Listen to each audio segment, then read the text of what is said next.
തുടങ്ങിയിട്ടുള്ള വേണ്ടാത്ത വിചാരങ്ങളൊക്കെ വരുന്നത്. നമ്മളെ പരിശീലിപ്പിക്കുകയാണ് പ്രഹ്ലാദൻ. ദേവന്മാർക്ക് പല കഴിവുമുണ്ടായിട്ടും അവർക്ക് ഭഗവാനെ സന്തോഷിപ്പിക്കാൻ സാധിച്ചില്ല. എന്നാൽ എനിക്ക് സാധിച്ചതിന് കാരണം ഇതെൻ്റെ കഴിവല്ല, ഇത് ഭഗവാന്റെ കാരുണ്യമാണ്. അതെന്താ എന്നോട് ഭഗവാൻ കാരുണ്യം കാണിച്ചത്, ഇവരോട് ഭഗവാൻ കാരുണ്യം കാണിക്കാതിരുന്നത്? കാരണം അവരൊക്കെ കരുതി അവരുടെ കഴിവുകൊണ്ട് അവർക്ക് ആരെ സന്തോഷിപ്പിക്കാൻ പറ്റും? ഭഗവാനെ സന്തോഷിപ്പിക്കാൻ പറ്റും. നമ്മൾക്കുള്ളൊരു സൂചനയാണതൊക്കെ. നമ്മൾ ഈ വഴിപാടൊക്കെ നടത്തുമ്പോണ്ടല്ലോ ഈ ഭാവത്തിലാണ് പോണത്. എൻ്റെ കഴിവ് കൊണ്ട് എനിക്ക് ഭഗവാനെ സന്തോഷിപ്പിക്കാൻ പറ്റുന്നു. എത്ര കഴിവ്? 10 രൂപ അല്ലെങ്കിൽ 50 രൂപ അല്ലെങ്കിൽ ഒരു 100 രൂപ, 101 രൂപയുടെ പാൽപ്പായസം കഴിപ്പിച്ചുകൊണ്ട് എനിക്ക് ഗുരുവായൂരപ്പനെ സന്തോഷിപ്പിക്കാൻ പറ്റുന്നു. നമ്മുടെ കഴിവ് കൊണ്ട് ഭഗവാനെ സന്തോഷിപ്പിക്കാൻ പറ്റില്ല. ഭഗവാനെ സന്തോഷിപ്പിക്കാൻ വേണ്ടത് മനസ്സിൻ്റെ പരിപൂർണമായ സമർപ്പണമാണ്. ഗീതയിൽ 14-ാം അധ്യായത്തിൽ ഭഗവാൻ പറയും, വളരെ ശ്രദ്ധിക്കണേ, മാം ചയോ വ്യഭിചാരേണ ഭക്തിയോഗേന സേവതേ സഗുണാൻ സമതീതേതൻ ബ്രഹ്മഭൂയായ കൽപ്പതേ. മാം ചയോ, എന്നെ ആരാണോ അവ്യഭിചാരേണ സേവതേ. അവ്യഭിചാരേണ എന്ന് പറഞ്ഞാൽ വ്യഭിചാര ബുദ്ധിയില്ലാതെ സേവിക്കുന്നത്. എന്താ ഈ വ്യഭിചാര ബുദ്ധി എന്ന് പറഞ്ഞാൽ? ഒന്നിനെ വിട്ട് മറ്റൊന്നിലേക്ക് പോകുന്നതിനെയാണ് വ്യഭിചാരം. ഭർത്താവിനെ വിട്ട് വേറൊരു പുരുഷന്റെ അടുത്തേക്ക് പോകുന്നവളെ വ്യഭിചാരിണി പറയല്ലോ. അതുപോലെ ഭാര്യയെ വിട്ടിട്ട് അന്യ സ്ത്രീ അടുത്തേക്ക് പോകുന്നവനെ ഒരു വ്യഭിചാരം എന്ന് പറയാറുണ്ടല്ലോ. ഇപ്രകാരം മനസ്സിനുമുണ്ടൊരു വ്യഭിചാരിത്വം. അതെന്താണ്? നമ്മുടെ അന്തരാത്മാവായി ഭഗവാനെ കാണാതെ വെറും വിഗ്രഹത്തെ ഭഗവാനായി കണ്ടുകൊണ്ട് ഒരു വിഗ്രഹത്തിൽ നിന്നും വേറൊരു വിഗ്രഹത്തിലേക്ക് പോകുന്നവരൊക്കെ വ്യഭിചാരികളാണെന്നാണ്. ഭക്തിയിൽ വ്യഭിചാരികളാണ് അവർ. മനസ്സിലാക്കി വെക്കണം നമ്മളത്. അതുകൊണ്ടാണ് ഭഗവാൻ ആ വ്യഭിചാരി എന്നുള്ള പ്രയോഗം തന്നെ വന്നത്.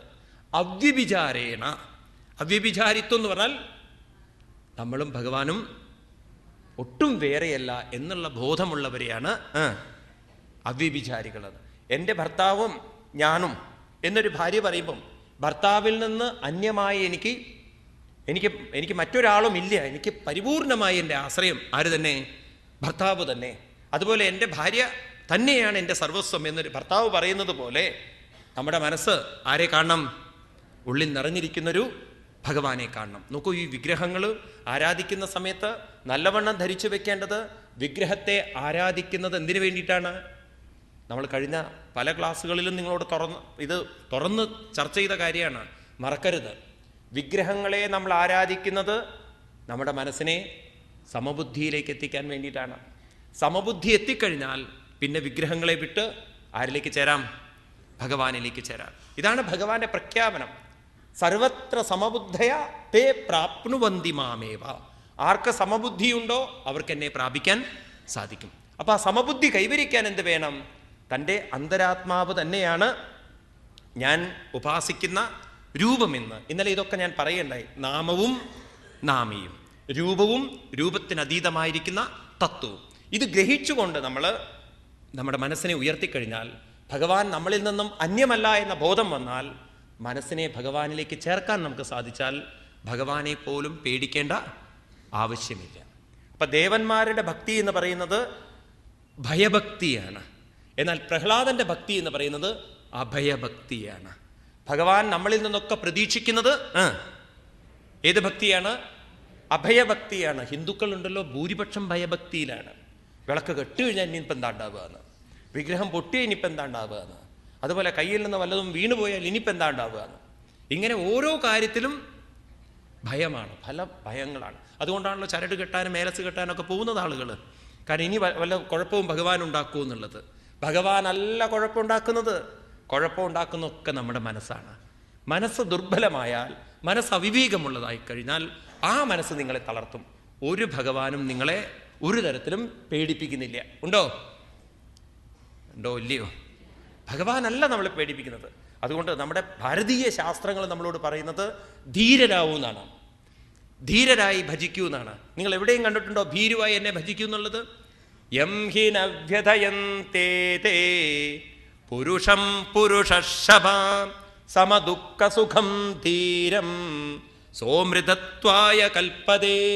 അവർക്ക് അമൃതത്വത്തിന് യോഗ്യതയുണ്ട് എന്നാണ് ഭഗവാൻ തന്നെ ഉപനിഷത്തിൽ പറയും. നായമാത്മാ ബലഹീനേന ലഭ്യഃ. ഈ ആത്മതത്വത്തെ ബലഹീനന്മാർക്കൊരിക്കലും കിട്ടാൻ പോകുന്നില്ല. അതായത് ഭയമുള്ള മനസ്സിന് ഈശ്വരനോട് അടുക്കാൻ ഒരിക്കലും സാധിക്കുകയില്ല. പിന്നെ ആർക്ക് സാധിക്കും? ദൃശ്യതേ ത്വഗ്രയാ ബുദ്ധ്യാ സൂക്ഷ്മയാ സൂക്ഷ്മദർശിബി. ആരാണോ സൂക്ഷ്മമായി തൻ്റെ മനസ്സിനെ സമബുദ്ധിയിലേക്ക് നയിച്ചുകൊണ്ട് വരുന്നത്, അവർക്ക് ഭയത്തിൽ നിന്ന് മുക്തനായി ആരിലേക്ക് ചേരാൻ പറ്റും? ഭഗവാനിലേക്ക്. അതുകൊണ്ട് നമ്മുടെ മനസ്സിലുണ്ടല്ലോ, അല്പം പോലും ഭയം വയ്ക്കാൻ നമ്മൾ സമ്മതിക്കരുത്. ഭഗവാനല്ല ഭയം തരുന്നത്, ഭയം തരുന്നത് നമ്മുടെ കർമ്മമാണ്. ഞാൻ ചെയ്തു കൂട്ടിയിരിക്കുന്ന കർമ്മങ്ങൾ എനിക്ക് സുഖം തരാം, എനിക്ക് ദുഃഖം തരാം. മനസ്സിലാവുന്നുണ്ടല്ലോ? ഭഗവാനെ പേടിക്കാൻ മനസ്സിനെ ഒട്ടും അനുവദിക്കരുത്. ഞാൻ എന്തിനാ ഇത്ര ആവർത്തിച്ച് പറയുന്നത് ചോദിച്ചു കഴിഞ്ഞാൽ, ഇതൊക്കെ കേട്ടാലും വീട്ടിൽ ചെന്ന് വിളക്ക് കേട്ട് കഴിഞ്ഞാൽ ജ്യോത്സ്യരുടെ അടുത്തേക്ക് ഓടി, ഇനിയിപ്പോൾ ഭഗവാൻ എന്ത് പാരയെ വെക്കാൻ പോകുന്നത്? കാരണം അങ്ങനെ നമ്മൾ പരിശീലിച്ചു പോയി. ഭഗവാനാണ് നമുക്ക് വിഷമങ്ങളും ദുഃഖങ്ങളും പ്രയാസങ്ങളും തരുന്നത്. പിന്നെ പ്രത്യേകിച്ച് ഈ ജ്യോത്സ്യന്മാരുണ്ടാക്കി വെച്ചിരിക്കുന്ന ഒരു ചുറ്റം എന്താ അറിയോ? എവിടെ തൊട്ടാലും പ്രശ്നം. അമ്പലങ്ങളിലൊക്കെ നോക്കൂ നിങ്ങൾ, കുട്ടി മൂത്തൊഴിച്ച പ്രശ്നം. നമ്മുടെ പല ക്ഷേത്രങ്ങളിലും അങ്ങനെയൊക്കെയുള്ള ശുദ്ധാശുദ്ധങ്ങളുണ്ടല്ലോ. അപ്പോൾ ഒരു കുട്ടി എന്നോട് ചോദിച്ചു, ആന മൂത്രമൊഴിച്ചാലോ എന്ന്. ഞാൻ പറഞ്ഞു, ഭഗവാൻ അത് ഇഷ്ടമാണെന്ന്. നോക്കൂ, ഇങ്ങനെ 100% ഉണ്ടല്ലോ ആളുകളുടെ മനസ്സിനെ പേടിപ്പിക്കാനാണ് ഇന്നത്തെ ആളുകൾക്ക് സാധിച്ചിരിക്കുന്നത്. നമ്മുടെ ഉള്ളിൽ നിന്ന് ഏതെടുത്ത് കളയണം? ഭയം എടുത്ത് കളയണം. ഭഗവാൻ ഏറ്റവും ഇഷ്ടം അഭയഭക്തിയാണ്. ഏത് ഭക്തിയോട് ഭഗവാന് താല്പര്യമില്ല? ഭയഭക്തിയോട്. ഒരംശം നമ്മുടെ ഉള്ളിൽ ഭയമുണ്ടോ, നമ്മൾ ഭഗവാനിൽ നിന്നും ദൂരെ, വളരെ അകലെയാണ്. ബ്രഹ്മാദി ദേവന്മാർ എത്ര കേമന്മാരാണ്, എന്നിട്ടും അസുരനായ പ്രഹ്ലാദന്റെ അടുത്തെത്താൻ അവർക്കൊന്നും സാധിച്ചില്ല. അതാണ് നമ്മൾ ഓർമ്മിപ്പിക്കുന്നത്. എന്നിട്ട് പറയുന്നു, മന്യേതനാഭിജനരൂപതപശ്വജൗജ തേജപ്രഭാവബല പൗരുഷബുദ്ധിയോഗാം നാരാധനായി ഭവന്ത്യപരസ്യ പുംസോ ഭക്ത്യാ തുദോഷ ഭഗവൻ ഗജയൂഥപായാം. മന്യേതനാഭിജനരൂപതപശ്വജൗജ. നിങ്ങൾ എത്ര തപസ് ചെയ്തവരാവട്ടെ, എത്ര നിങ്ങൾ ഏകാദശി നോറ്റവരാവട്ടെ, എത്ര നിങ്ങൾക്ക് ധനമുണ്ടാവട്ടെ, എത്ര നിങ്ങൾക്ക് പ്രഭാവമുണ്ടാവട്ടെ, ഫലമുണ്ടാവട്ടെ, ഇതൊക്കെ ഉണ്ടെങ്കിലും മനസ്സ് ഭഗവാനിൽ സമർപ്പിക്കാത്തിടത്തോളം കാലം, ഭക്തിയാ, ഭക്തി എന്ന് പറഞ്ഞാൽ പരമപ്രേമത്തോടെ ഭഗവാനിൽ അർപ്പിക്കാത്തിടത്തോളം കാലം ഭഗവാന്റെ അടുത്തേക്ക് മനസ്സിനെ ഉയർത്താൻ സാധ്യമല്ല. ഭഗവാന് വേണ്ടത് നിങ്ങൾ എന്തു ചെയ്യുന്നു, എന്തു തരുന്നു എന്നുള്ളതല്ല. ഭഗവാന് വേണ്ടത് പത്രം പുഷ്പം ഫലം തോയം യോ മേ ഭക്ത്യാ പ്രയച്ഛതി തദഹം ഭക്ത്യുപഹൃതം അസ്നാമി പ്രയതാത്മന. നിങ്ങൾ എന്തു തരുന്നു എന്നല്ല ഞാൻ നോക്കുന്നത്, നിങ്ങളുടെ മനസ്സെന്നിൽ അർപ്പിക്കുന്നുണ്ടോ. അങ്ങനെ മനസ്സിനെ അങ്ങോട്ട് വിട്ടുകൊടുക്കണമെങ്കിലുണ്ടല്ലോ, അതാണ് വലിയൊരു പ്രശ്നം. കാരണം ഇത് ഞാൻ എൻ്റെ എന്ന് പറഞ്ഞ് കൊണ്ടു നടന്ന സാധനം ഭഗവാന്റെ എന്ന് പറയണമെങ്കിൽ ലേശൊരു പ്രയാസമുണ്ട്. അപ്പോൾ നമ്മൾ പരിശീലിച്ചെടുക്കണം. എൻ്റേതെന്നൊക്കെ പറയുന്നത് ഭഗവാന്റെയാണ്. ഞാൻ എന്നൊക്കെ പറയുമ്പോഴേക്കും നമ്മുടെ ഉള്ളിൽ അപ്പോഴേക്കും തോന്നൽ വരണം, ഞാനും ആരുടെയാണ്? ഭഗവാനാണ്. ഭഗവാനില്ലെങ്കിൽ ഞാനുണ്ടോ ഭഗവാനെ? ഞാൻ വെറും ഒരു പൂജ്യം. അങ്ങല്ലേ അതിന് പിന്നിൽ വില തരുന്ന ഒന്ന്. രാമകൃഷ്ണ പരമഹംസർ വളരെ മനോഹരമായിട്ടാണ് പറഞ്ഞു തരിക. നമ്മളൊക്കെ ഓരോ പൂജ്യങ്ങളാണ്. ഈ പൂജ്യങ്ങൾക്കൊക്കെ വിലയുണ്ടാവണമെങ്കിൽ ഉള്ളിൽ നിറഞ്ഞിരിക്കുന്നൊരു ഒന്ന് വേണം, അല്ലേ? ആ ഒന്നില്ലെങ്കിലോ പോയില്ലേ. ആനന്ദചിന്മയ ഹരേ ഗോപികാരമണ ഞാനെന്ന ഭാവമതു തോന്നായിക വേണമിഹ തോന്നുന്നതാകിലകിലം ഞാനിതെന്ന വഴി തോന്നേണമേ വരത നാരായണായ നമ. ഞാൻ തോന്നുന്ന സമയത്തൊക്കെ ഇതിൻ്റെ പിന്നിൽ നാരായണൻ തന്നെയാണ്. നാരായണനില്ലെങ്കിൽ ഞാനില്ല എന്ന് നമ്മുടെ മനസ്സിൽ ഉറപ്പിക്കാൻ സാധിച്ചാൽ ഭക്ത്യാ തുദോഷ ഭഗവൻ ഗജയൂഥപായ. അതുകൊണ്ട് ഒരാൾ ജന്മം കൊണ്ട് വിപ്രനാണ്. വിപ്രാദിഷദ്ഗുണായുധതരവിന്ധനാഭം പാദാരവിന്ദ വിമുഖാൽ ശുഭജം വരിഷ്ടം മന്യേ തദർപ്പിത മനോവചനേഹിതാർത്ഥ പ്രാണം പുനാദിസകുലം നദുഭൂരിമാന. ഒരാൾ വിപ്രനാണ്, പക്ഷെ അയാൾക്കൊരു ദോഷമുണ്ട്. എന്താ ദോഷം? ഭഗവൽ പാദാരവിന്ദ വിമുഖം. മനസ്സ് ആരിലേക്ക് തിരിച്ചിട്ടില്ല? ഭഗവാന്റെ പാദത്തിലേക്ക് മനസ്സ് തിരിച്ചിട്ടില്ല. എന്ന് വെച്ചാൽ എന്താ അർത്ഥം? തൻ്റെ മനസ്സിനെ പരിപൂർണമായി ഭഗവാനിലേക്ക് സമർപ്പിച്ചുകൊണ്ട് എന്തു വരുന്നതും ഭഗവാന്റെ നിശ്ചയമാണ്, പ്രസാദമാണെന്ന ബോധത്തോടുകൂടി സ്വീകരിക്കാനുള്ള കഴിവ് നേടാത്തൊരാള് മന്യേ തദർപ്പിത മനോവചനേ ഹിതാർത്ഥ ആരാണോ തൻ്റെ മനസ്സിനെയും പ്രാണനെയും ഭഗവാനിൽ അർപ്പിക്കുന്നത് അവൻ ശബജം, പട്ടിയെ കഴിക്കുന്ന ചണ്ടാളനാണെങ്കിൽ പോലും ഞാൻ അവൻ്റെ പാദങ്ങളെ പോയി നമസ്കരിക്കുന്നതാണ്. ഒരു ബ്രാഹ്മണനെ ഞാൻ നമസ്കരിച്ചു എന്ന് വരില്ല, ഞാനൊരു ചണ്ടാളനെ നമസ്കരിക്കുന്നതാണ് പ്രഹ്ലാദൻ പറയുന്നത്. എങ്ങനെയുള്ള ബ്രാഹ്മണനെ? ജന്മം കൊണ്ട് ബ്രഹ്മണ്യത്വം നേടിയിട്ടുണ്ടെങ്കിലും, ജന്മം കൊണ്ട് ബ്രഹ്മണ്യത്വം നേടുക എന്ന് പറഞ്ഞാൽ കുലത്തിൻ്റെ മഹിമയുണ്ടെങ്കിലും മനസ്സുകൊണ്ട് ബ്രഹ്മണ്യത്വം നേടിയിട്ടില്ലെങ്കിൽ, അതായത് മനസ്സ് ഭഗവാനിലേക്ക് തിരിഞ്ഞില്ലെങ്കിൽ അവനേക്കാൾ ഞാൻ ശ്രേഷ്ഠനായി കണക്കാക്കുന്നത് കുലം കൊണ്ട് ഏറ്റവും താഴ്ന്നവനാണെങ്കിലും മനസ്സുകൊണ്ട് ഭഗവാനിൽ സമർപ്പിച്ചവനാണെങ്കിൽ ഞാൻ അവനെ ശ്രേഷ്ഠനായി കണക്കാക്കുന്നു പറയാണ്. ഇതാണ് ശിവാനന്ദലഹരിയിൽ കണ്ണപ്പൻ്റെ കഥ ശങ്കരാചാര്യസ്വാമികൾ പറയുന്നത്. കാട്ടിൽ ഒരു ശിവന്റെ വിഗ്രഹത്തിൻ്റെ മുകളിൽ മൃഗത്തിൻ്റെ രക്തവും മാംസവും വെച്ച് പൂജിക്കുന്ന സമയത്ത് അവിടെ വരുന്ന ബ്രാഹ്മണനായ പൂജാരി ശപിച്ചുകൊണ്ട്, ആ ചെയ്യുന്ന പ്രവൃത്തി ചെയ്യുന്ന കാട്ടുജീവിയെ ശപിച്ചുകൊണ്ട് അതെല്ലാം വൃത്തിയാക്കി പൂജ ചെയ്യുന്ന സമയത്ത്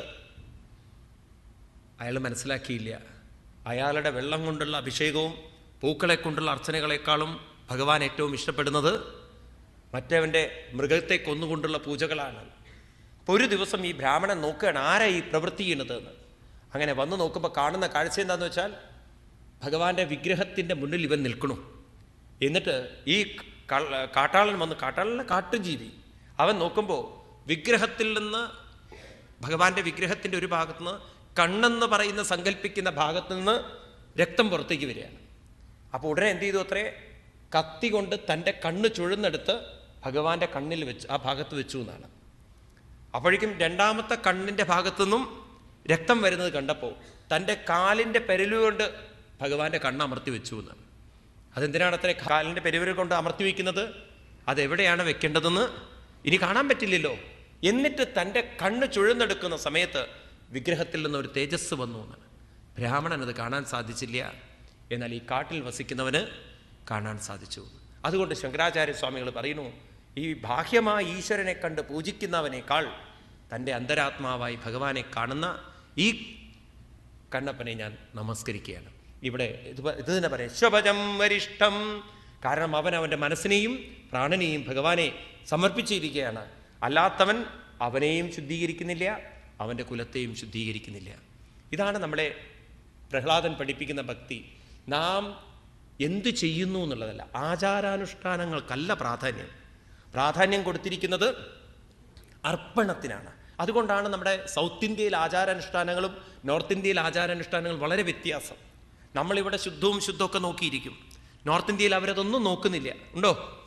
അവർ ഈവൻ പ്രസാദം പോലും ബേക്കറിയിൽ നിന്നാണ് വാങ്ങിച്ചു കൊണ്ടുവരുന്നത്. അവർ മാലകൾ കടയിൽ നിന്ന് മേടിച്ചു കൊണ്ടുവരുന്നു. അവർ തന്നെ ഭഗവാന്റെ വിഗ്രഹത്തിൽ മാല ചാർത്തിക്കൊണ്ട്, അവർ തന്നെ അഭിഷേകം ചെയ്തുകൊണ്ട്, അവർ തന്നെ അവിടുത്തെ പ്രസാദം നീതിച്ചുകൊണ്ട്. അപ്രകാരം നോക്കുമ്പോൾ നോക്കൂ, കേരളത്തിലെ ശിവൻ എന്താ ഇങ്ങനെ ഒരു വ്യത്യാസം, നോർത്തിലെ ശിവൻ എന്താ ഇങ്ങനെ ഒരു വ്യത്യാസം? അപ്പം അവിടുത്തെ ശിവൻ കുറേയും കൂടിയും എന്താണ് ജാതി മതങ്ങൾക്ക് അതീതവും, നമ്മുടെ ഇവിടുത്തെ ഭഗവാൻ വളരെയധികം ജാതിയിൽ അധിഷ്ഠിതമായിട്ടുള്ള ഭഗവാനോ? എനിക്കിത് മനസ്സിലാവുന്നില്ല. ഇതൊക്കെ ഈ ജ്യോത്സ്യന്മാരൊക്കെ കൂടി ഉണ്ടാക്കിച്ച കുഴപ്പമാണത്. അതൊന്ന് നമ്മുടെ മനസ്സിനെ പുറത്തു കിടക്കണം. കാരണം ഭഗവാൻ നോക്കുന്നത് ആചാരാനുഷ്ഠാനങ്ങളെയല്ല, ഭഗവാൻ നോക്കുന്നത് മനസ്സിൻ്റെ സമർപ്പണമാണ്. നിങ്ങൾ എന്ത് ചെയ്തോ ചെയ്തില്ല എന്നുള്ളതല്ല, നിങ്ങളുടെ മനസ്സ് എവിടെ ഇരിക്കണം. കാരണം മനസ്സിന് മാത്രമേ ആരിലേക്ക് എത്താൻ പറ്റുള്ളൂ, അത് മാത്രമേ ഭഗവാന് കൊടുക്കേണ്ടതുള്ളൂ. മൈ അർപ്പിത മനോബുദ്ധി യോ മൽ ഭക്ത സമേ പ്രിയ. എന്നിൽ മനസ്സർപ്പിക്കുന്നവൻ തന്നെയാണ് എൻ്റെ ഭക്തൻ എന്ന് ഭഗവാൻ ഘോഷിക്കുന്നു, ഉച്ചത്തിൽ ഘോഷിക്കുന്നു. ഭഗവാൻ ഒരിക്കലും പറഞ്ഞില്ല എനിക്ക് വഴിപാടുകൾ ചെയ്യുന്നവനാണ്, എനിക്ക് അർച്ചനകൾ ചെയ്യുന്നവനാണ്. അതൊന്നും ഭഗവാൻ പറയുന്നില്ല. അതുകൊണ്ട് രണ്ട് കാര്യങ്ങൾ നമ്മുടെ ജീവിതത്തിൽ നമ്മൾ അഭ്യസിച്ചു കൊള്ളണം. ഇത് മറക്കരുത് നിങ്ങളെ. നമ്മുടെ ജീവിതത്തിൽ ഇത് നമ്മൾ കൊണ്ടു നടന്നുകൊള്ളണം. ഒന്ന്, ഉള്ളിലിരിക്കുന്ന ഭഗവാനെ സ്മരിച്ചുകൊണ്ട് ഉള്ളതിലൊക്കെ സന്തോഷം കണ്ടെത്താൻ നമ്മൾ അഭ്യസിച്ചെടുക്കണം. ഇല്ലാത്തത് നോക്കി പരാതി പറഞ്ഞ് ദുഃഖിക്കാൻ സമ്മതിക്കരുത് മനസ്സിനെ. കൂടെയുള്ള ഭഗവാനെ ഓർത്തുകൊണ്ട്, ഭഗവാൻ കൂടെയുണ്ടല്ലോ എന്ന് ഓർത്തുകൊണ്ട് സന്തോഷിക്കാൻ നമ്മൾ പരിശീലിക്കണം. രണ്ടാമത്, മറ്റുള്ളവരെ സന്തോഷിപ്പിക്കാൻ നമ്മൾ പ്രയത്നിക്കണം. അതാണ് നമ്മൾ ചെയ്യേണ്ടത്. നമ്മുടെ ദുഃഖം കൊടുത്തുകൊണ്ട്, നമ്മുടെ വേദനകൾ കൊടുത്തുകൊണ്ട്, വിഷമം കൊടുത്തുകൊണ്ട് ഒരാളെ തളർത്താനല്ല നമ്മൾ വന്നത്. സ്വയം സന്തോഷിക്കുകയും സന്തോഷം കൊടുത്തുകൊണ്ട് മറ്റൊരാളുടെ മനസ്സിനെ ഉയർത്തുകയും ചെയ്യുക. അങ്ങനെ നമുക്ക് സാധിച്ചു കഴിഞ്ഞാൽ നമ്മുടെ മനസ്സ് പരിശുദ്ധമായി എന്ന് മാത്രമല്ല, നമ്മുടെ ചുറ്റുപാടും പരിശുദ്ധമായി തീർന്നു പറയാണ്. നമ്മുടെ മാത്രം മനസ്സ് ശുദ്ധമാക്കാൻ നമ്മൾ ശ്രമിച്ചു കഴിഞ്ഞാലും ചുറ്റുപാടിനെ നിങ്ങൾ ഡിസ്റ്റർബ് ചെയ്യാൻ പറ്റും. ഒരിക്കലൊരു നാട്ടിൽ ഒരു കൃഷിക്കാരൻ, വളരെ ഗംഭീരമായി കൃഷി ചെയ്യുന്ന ഒരാൾ, അദ്ദേഹത്തിൻ്റെ ചുറ്റുവട്ടത്തുള്ളവരൊക്കെ അതേ രീതിയിൽ കൃഷി ചെയ്യുന്നു. ഒരു കൃഷി ഡിപ്പാർട്ട്മെൻറ്റിലെ ഉദ്യോഗസ്ഥൻ വന്നിട്ട് ഇദ്ദേഹത്തിന് ഇൻ്റർവ്യൂ ചെയ്യാണ്. പറഞ്ഞു, നിങ്ങളുടെ കയ്യിൽ എക്ലാസ് വിത്തുകളാണുള്ളത്, നിങ്ങൾ വളരെ നന്നായി കൃഷി ചെയ്യുന്നുണ്ട്, അതും രാസവസ്തുക്കളില്ലാതെ ഇന്നത്തെ ജൈവ കൃഷി സമ്പ്രദായമുണ്ടല്ലോ, ആ രീതിയിലാണ് നിങ്ങൾ കൃഷി ചെയ്യുന്നത്. നിങ്ങളുടെ ചുറ്റുപാടുള്ളവർക്കൊക്കെ ഇതേപോലെ കൃഷി ചെയ്യാൻ പറ്റുന്നുണ്ട്. ഞാൻ അന്വേഷിച്ചപ്പോൾ മനസ്സിലായി അവർക്ക് വിത്ത് കൊടുക്കുന്നതും നിങ്ങളാണെന്ന്. അതെന്തിനാണ് നിങ്ങൾ ചുറ്റുവട്ടത്തുള്ളവർക്കൊക്കെ നിങ്ങളുടെ ഈ നല്ല വിത്ത് കൊടുക്കുന്നത്? ഇത് വളരെയധികം വില കൂടിയ വിത്താണല്ലോ, ഇത് നിങ്ങൾക്ക് വിറ്റ് കൂടുതൽ കാശുണ്ടാക്കി കൂടെ, നിങ്ങൾ ഫ്രീ ആയിട്ടാണ് കൊടുക്കണമെന്ന് കേട്ടു. ഉടനെ അദ്ദേഹം പറയാണ്, നിങ്ങൾ വലിയ കൃഷി ഉദ്യോഗസ്ഥനായിട്ടും നിങ്ങൾക്ക് ചില കോമൺ സെൻസുകളില്ലല്ലോ. അതാണല്ലോ ഇന്നത്തെ വിദ്യാഭ്യാസത്തിൻ്റെ കുഴപ്പം. ചിലത് കോമൺ സെൻസ് അവർക്ക് വരില്ല. നോക്കൂ സുഹൃത്തുക്കളെ, എൻ്റെ കൃഷിപ്പാടവും അവരുടെ കൃഷിപ്പാടവും ഒക്കെ അടുത്തടുത്ത് കിടക്കുന്നതല്ലേ. ഇതങ്ങോട്ട് കുലയ്ക്കാൻ തുടങ്ങിക്കഴിഞ്ഞാൽ, അല്ലെങ്കിൽ പൂവിടാൻ തുടങ്ങിക്കഴിഞ്ഞാൽ, പോളിനേഷൻ, എന്താ പറയുക, പോളിനേഷൻ. അപ്പം അടുത്ത ഫീൽഡിൽ നിന്ന്, പാടത്തിൽ നിന്ന് കാറ്റടിച്ചുകൊണ്ടാണല്ലോ എല്ലാറ്റിലും ഈ പോളിനേഷൻ സംഭവിക്കുന്നത്. അപ്പം അവരുടെ വയലിൽ വളരെ ശക്തി കുറഞ്ഞ, ഉൽപാദനം കുറഞ്ഞ വിത്തുകളാണെങ്കിൽ അതിൽ നിന്നും വരുന്ന പൂമ്പടിയാണ് എൻ്റെ ഈ ചെടികൾക്ക് തട്ടുന്നതെങ്കിൽ എൻ്റെ പ്രൊഡക്റ്റിനെയും അത് ബാധിക്കും. അപ്പം അവരുടേത് നന്നായിരുന്നാലേ എൻ്റേത് നന്നാവുള്ളൂ. ഇത് തന്നെയാണ് ആത്മീയത എന്ന് പറയുന്നത്. നമ്മുടെ മനസ്സ്, നമ്മൾ സ്വയം സന്തോഷം കണ്ടെത്തണം. നമ്മുടെ ചുറ്റുവട്ടമുള്ളവർക്കും സന്തോഷം നമുക്ക് കൊടുക്കാൻ സാധിച്ചാൽ അന്തരീക്ഷത്തെ തന്നെ പുനാതി, എല്ലാറ്റിനെയും നമുക്ക് പരിശുദ്ധീകരിക്കാൻ സാധിക്കുന്നു പറയാണ്. ഇപ്പം ഈ ലോകം നന്നാവാത്തതിന് കാരണം, പ്രധാനമായിട്ടുള്ളൊരു കാരണം, സ്വയം സന്തോഷം കണ്ടെത്താനും ഉള്ളതിൽ സന്തോഷം കണ്ടെത്താനും മറ്റുള്ളവർക്ക് സന്തോഷം കൊടുക്കാനും ആളുകൾക്ക് മനസ്സില്ലായ്മയാണ്. മനസ്സിലാവുണ്ടോ നിങ്ങൾക്ക്? ഇങ്ങനെ നമുക്ക് ലോകത്തെ പരിവർത്തനം വരുത്താൻ സാധിക്കുമെന്ന് 5 വയസ്സുള്ള പ്രഹ്ലാദൻ നമ്മളോട് ഓർമ്മിപ്പിക്കുന്നു. ഒരു ജന്മം കൊണ്ട് ബ്രാഹ്മണനായതുകൊണ്ട് കാര്യമില്ല, ജന്മം കൊണ്ട് ക്ഷത്രിയനായതുകൊണ്ട് കാര്യമില്ല, ജന്മം കൊണ്ട് കോടീശ്വരനായതുകൊണ്ട് കാര്യമില്ല, ജന്മം കൊണ്ട് അറിവുള്ളവനായി കാര്യമില്ല. വിവേകം കൊണ്ട് ഭഗവാന്റെ ഭക്തനായി തീരണം. അതിനാണ് നമ്മൾ അഭ്യസിക്കേണ്ടത്. അതുകൊണ്ട് ഭഗവാനെ, നൈവാത്മനപ്രപുരയം നിജലാഭപൂർണോ മാനം ജനാദവിഷകരുണോ വൃണീതേ യജ്ജനോ ഭഗവതേ വിദതീതമാനം തച്ചാത്മനേ പ്രതിമുഖസ്യതാമുഖശ്രീ ന ഏവ ആത്മന പ്രപുരയം നിജലാഭപൂർണോ. നിങ്ങൾ ഈ വഴിപാട് കഴിക്കുന്നവരൊക്കെ ഈ ശ്ലോകം നോട്ട് ചെയ്ത് വെക്കണേ. നിജലാഭപൂർണോ, എപ്പോഴും പരമാനന്ദ നിർവൃതനായിരിക്കുന്ന ഭഗവാൻ, ആരിൽ നിന്നൊന്നും വേണ്ടാത്ത ഭഗവാൻ. നിജ ലാഭപൂർണോ, എല്ലാ ലാഭങ്ങളുമുള്ള പരിപൂർണനായ ഭഗവാൻ, ആരിൽ നിന്നൊന്നും മാനം ജനാദ വിദുഷ ന വൃണീത, മാനത്തോടുകൂടി ആരെന്തു കൊടുക്കുന്നുവോ, അതായത് ഇതൊക്കെ ഞാനാണ് തരുന്നതെന്ന ഭാവത്തോടുകൂടി ആരെന്തു കൊടുക്കുന്നുവോ അതൊന്നും ഭഗവാൻ സ്വീകരിക്കുന്നേയില്ല. അപ്പം നമ്മൾ കൊടുക്കുന്നതല്ല ഭഗവാൻ സ്വീകരിക്കുന്നത്. ഭഗവാൻ ഒന്നിൻ്റെയും നമ്മുടേതൊന്നും ഭഗവാന് ആവശ്യമില്ല. നിങ്ങൾ വിളക്ക് കത്തിച്ചു എന്ന് വെച്ചിട്ട് ഭഗവാനെ നിങ്ങൾ വിളക്ക് കത്തിക്കണമെന്നൊന്നുമില്ല. കാരണം സർവത്ര നിറഞ്ഞിരിക്കുന്ന ഭഗവാന്, എപ്പോഴും പ്രകാശസ്വരൂപനായ ഭഗവാന്, ചൈതന്യസ്വരൂപനായ ഭഗവാന് നിങ്ങളുടെ വിളക്ക് കണ്ടിട്ട് വേണ്ട ഇനി കണ്ണ് കാണാൻ. മനസ്സിലായില്ലേ? ഇങ്ങനെയുള്ള ധാരണയെ കൊണ്ട് മാറ്റൂ നിങ്ങളുടെ മനസ്സിൽ നിന്ന്. ചിലർ ചോദിക്കാറുണ്ട്, കിഴക്കോട്ടാണോ തിരിയിടുന്നത് വടക്കോട്ടാണോ, എന്തോ തലയിലിടുന്നത് അവർക്ക് ഓർക്കാറില്ല. ഏത് ദിക്കിലാണ് ഭഗവാൻ ഇല്ലാത്തത്? ഏത് ദിക്കിലാണ് ഭഗവാന്റെ ഒരു കുറവുള്ളത്? ഇനി നിങ്ങൾ കിഴക്കോട്ട് തിരിവെച്ചു എന്ന് വെച്ചിട്ട് കിഴക്കുള്ള ഭഗവാൻ നിങ്ങൾ നോക്കാൻ പോകുന്നുണ്ടോ? അതുകൊണ്ട് നമ്മുടെ ചെറിയ വഴിപാട് കൊണ്ട് ഭഗവാൻ സന്തോഷിക്കുന്നൊക്കെ വിചാരിക്കുന്നത് അവിവേകമാണ്.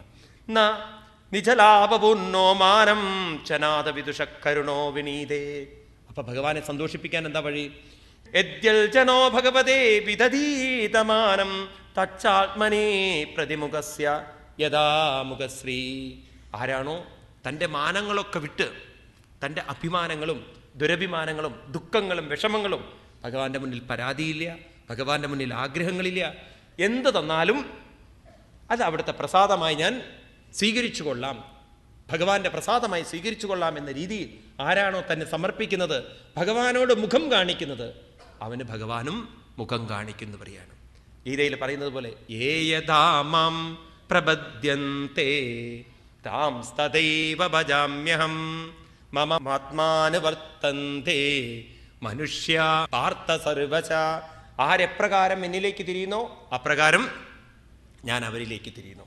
ഇപ്രകാരം ഭഗവാൻ അനുഗ്രഹിക്കുന്നു. അതുകൊണ്ട് ഭഗവാനെ, എനിക്കൊരു അപേക്ഷയുണ്ട്. തസ്മാദഹം വിഗത വിക്ലവ ഈശ്വരസ്യ സർവാത്മനാമഹി ഗൃണാമി യഥാ മനീഷം നീജോ ജയാ ഗുണവിസർഗമനുപ്രവിഷ്ട ഭൂയേതയേന ഹി പുമാൻ അനുവർണിതേന.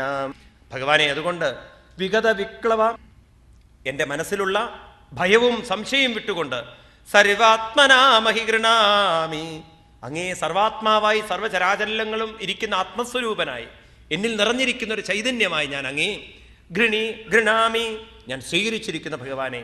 അപ്രകാരം ജന്മം കൊണ്ട് ഒരു അസുരജന്മത്തിലാണെങ്കിലും ഗുണവിസർഗമനുപ്രവിഷ്ട പൂയേതയേന ഹി പുമാൻ അനുവർണിതേനാം, എല്ലാ ചരാചരങ്ങളിലും ഇരുന്ന് അവരുടെ മനസ്സിനെ പരിശുദ്ധീകരിക്കാൻ സാധിക്കുന്ന വൈഭവമേ ഭഗവാനെ, അങ്ങേ ഞാൻ നമസ്കരിക്കുന്നു. അതുകൊണ്ട് ഭഗവാനെ, സർവേഹ്യമീ വിധികരാതവ സത്തതാ